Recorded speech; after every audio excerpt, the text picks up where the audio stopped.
Það er Falur, góður sigur hérna í kvöld, þeir eru komnir í rauninni í lykilstöðu. Þú lítur að vera mjög sáttur? Já, ég er gríðarlega sáttur að ná að klára þetta verkefni.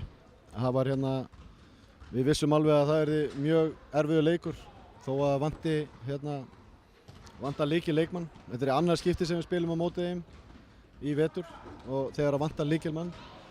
Nemanja var ekki með fyrir áramót og þá var Hughes með og þá átti hann stórleik, skoraði 43 stig, tvisvar sinnum sitt meðaltal og núna stóðu eins og oftast gerist þá stíga aðri leikmenn upp og þetta var bara hörku vel spilað hjá þeim, bæði sókn og vörn. Þið náttúrulega leggið fullt kapp á það að taka næsta leik, þið náttúrulega eins og ég segi bara í lykilstöðu, vilja ekkert koma hingað aftur? Alltaf gaman að koma til Ísafjarðar, en það er auðvitað reynum við að klára verkefni í næsta leik.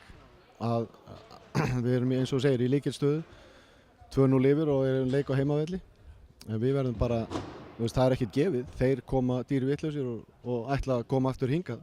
Það þýðir ekkert annað en að hugsa eitt leik í einu í svona úrslitaseríum og við þurfum bara, eins og ég segi, vinna okkar heimavinnu og klára leikinn. Þið voru að spila svolítið vel fannst mér á Nemanja, var það ekki svolítið lagt upp með það fyrir leikinn að svona fronta hann og láta hann hafa virkilega fyrir hlutunum, hann átti ekki auðveldan dag? Nei, sko stóru mennindir hjá mér eru að bara standa sér mjög vel í þessu verkefni og ég er ekki að segja henni geimvísindi eða yngva.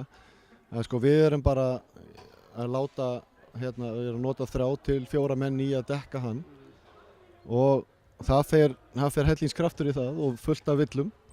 Hann er mjög klókur í að næla sér í þessa villur, hann er svo sterkur, hann heldur þeim og þá lítur út fyrir að þeir sé að halda honum.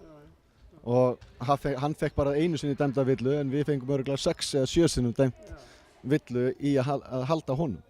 En svo ef hann fær boltann þá er Markus þar að hjálpa og þetta er búið að ganga núna í 2 leiki og ég ætla að vona að gangi þeim 3. líka. Þið tókuð líka frákastabaráttunum núna, þú lítur að vera mjög sáttur við það, ég held að það hefur verið með 12 fleiri frákast og mjög mikilvæg sóknarfrákast þarna líka.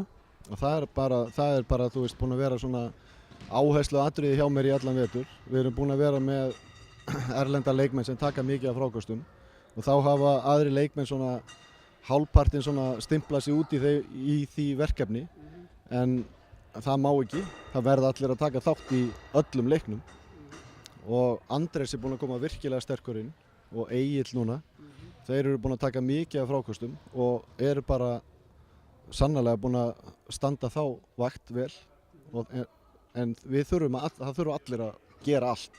Það þurfa allir að spila vörn, allir að spila sókn, allir að frákasta, allir að taka rauðning og ég meina, þú veist, þetta er ekki svona eins og handbolti sem þú skipt út í vörn og sókn. Nei. Já, Róbert kom hann líka mjög sterkur inn hann á sérstaklega í miðja 4 leikluta með 3 þrista í röð. Það er náttúrulega gott að hafa og hann er líka svona nær einhvern veginn að stýra flæðinu svolítið vel þegar hann er í þeim gír. Það hlýtur að vera gott að vera með svona manninn á vellinum. Það skiptir öllu máli. Ég geri mikla kröfu til hans. Þetta spila ég þessa stöðu sjálfur. Og þetta er bara heilinn í liðinu.